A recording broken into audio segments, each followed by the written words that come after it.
आज हम डिलीरियम यानी कि प्रलाप के विषय में बात करेंगे।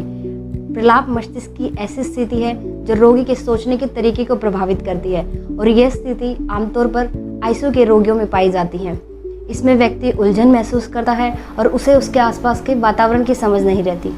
अब हम बात करते हैं कि आईसीयू के मरीज में प्रलाप होने के क्या क्या कारण हो सकते हैं। तो इसके कारण कुछ इस प्रकार हैं, जैसे कि आईसीयू में दी जाने वाली कुछ दर्द निवारक दवाइयाँ इत्यादि, आईसीयू के मरीज को गंभीर दर्द या बुखार होना, आईसीयू में मशीनों की ध्वनि से प्रलाप होने के ज़्यादा अवसर होते हैं, आईसीयू के मरीज को लंबे समय तक बेहोशी की दवाइयाँ दी जाती हैं तो उनके असर से प्रलाप होने के ज़्यादा अवसर होते हैं, आईसीयू के रोगी में असंतुलित पोषण या पानी की कमी हो जाती है, कुछ पर्यावरणीय कारक जैसे कि सूर्य के प्रकाश का आईसीयू में न पहुंचना, लंबे समय तक मरीज को इन्फेक्शन यानी कि संक्रमण का होना।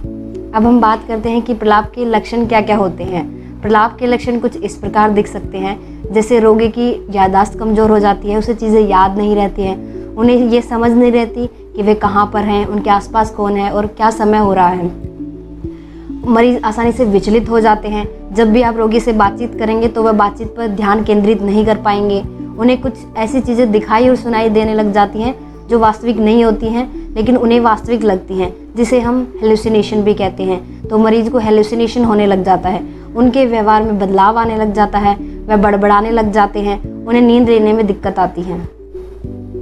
परिवार के सदस्य प्रलाप को बचाने व उसकी गंभीरता को कम करने में महत्वपूर्ण भूमिका निभा सकते हैं।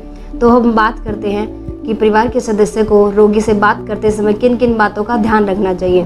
परिवार के सदस्य जब भी रोगी से मिले उन्हें कुछ ऐसी चीज़ें दिखाएं जिससे वे पहचानते हो, जैसे कि परिवार के सदस्यों की तस्वीर इत्यादि। मरीज को आरामदायक स्पर्श दें, सहजता से मरीज के पास जाएं और सरल शब्दों का प्रयोग करें जब भी उनसे आप बातचीत करते हैं। उनके कान में धीमी आवाज़ में बोलें। मरीज के आसपास घर जैसा माहौल बनाए रखें ताकि मरीज को अकेलापन महसूस न हो।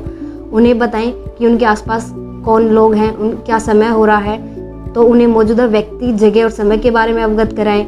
रोगी को एकाग्रत रखने के लिए और उनके ध्यान को बनाए रखने के लिए घड़ी व कैलेंडर का इस्तेमाल करें।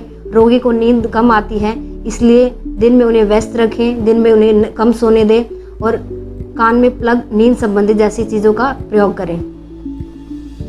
ध्यान रखें कि जो रोगी वेंटिलेटर यानी कि श्वास लेने की मशीन पर हैं वह बोलने में असमर्थ हैं, वह बोल नहीं सकते लेकिन वो आपको सुन सकते हैं, इसलिए उनसे केवल ऐसे ही सवाल पूछें जिसका वह हाँ या ना में जवाब दे सके।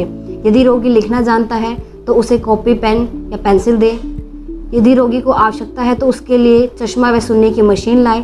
जो रोगी वेंटिलेटर पर हैं उनसे बातचीत करने के लिए आप कम्युनिकेशन बोर्ड, जिसे हम संचार बोर्ड भी कहते हैं, उसका प्रयोग कर सकते हैं। संचार बोर्ड पर बुनियादी ज़रूरतों के प्रतीक व चित्र बने होते हैं, तो उसके माध्यम से रोगी अपनी ज़रूरतों को दिखा सकता है।